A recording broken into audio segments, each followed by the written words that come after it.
नमस्कार विद्यार्थी मित्रांनो. तर आज आपण इंग्लिश ग्रामरचा टेन्स हा भाग बघत आहोत. यामध्ये टेन्स विषयी संपूर्ण माहिती या व्हिडिओमध्ये दिलेली आहे. तरीही सर्वांनी हा व्हिडिओ शेवटपर्यंत पहा.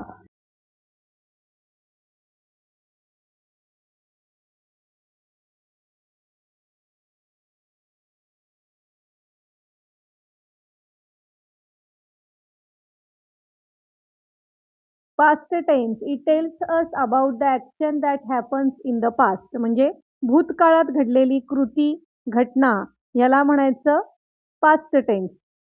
मराठीमध्ये भूतकाळ.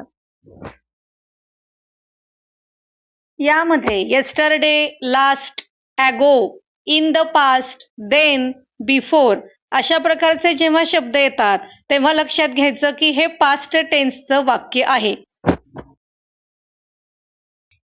त्यानंतर आहे present tense. It tells us about the action that is happening now or happens often. म्हणजे नेहमी घडणाऱ्या किंवा आत्ता घडणाऱ्या क्रिया यालाच म्हणायचं वर्तमान काळ म्हणजेच प्रेझेंट टेन्स.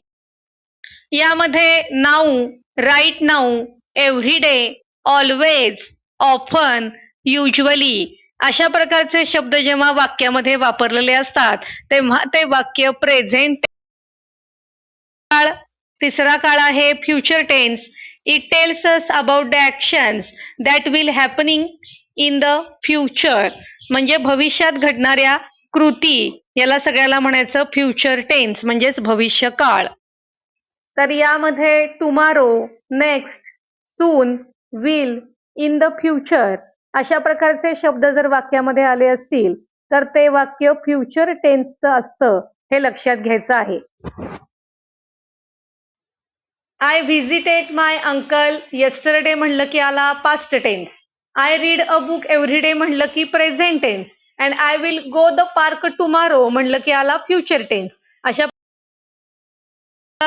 अशाच प्रकारची present tense, past tense and future टेन्सची आणखी काही उदाहरणं ह्या व्हिडिओमध्ये दाखवलेली आहेत. तरीही ह्याच्यापेक्षा जास्त उदाहरणं पुस्तकातनं शोधून तुम्ही लिखाणाचा आणि ओळखण्याचा सराव करा. यामध्ये तुम्हाला काही अंडरलाईन करून वाक्य दिलेली आहेत. ज्या ठिकाणी अंडरलाईन केलेली आहे तो वर्ड कुठल्या टेन्स मधला आहे हे ओळखून तुम्ही मला सांगायचं आहे. त्याचा स्क्रीनशॉट पाठवा, फोटो पाठवा. कमेंट बॉक्समध्ये मी वाट बघतेय. शेअर करा आणि अशाच उपयुक्त व्हिडिओसाठी चॅनलला सबस्क्राईब देखील करा. धन्यवाद. तर आज आपण टेन्स बघितलेले आहेत. पुढच्या शनिवार रविवारी देखील आपण अशाच प्रकारचं ग्रामर पाहणार आहोत.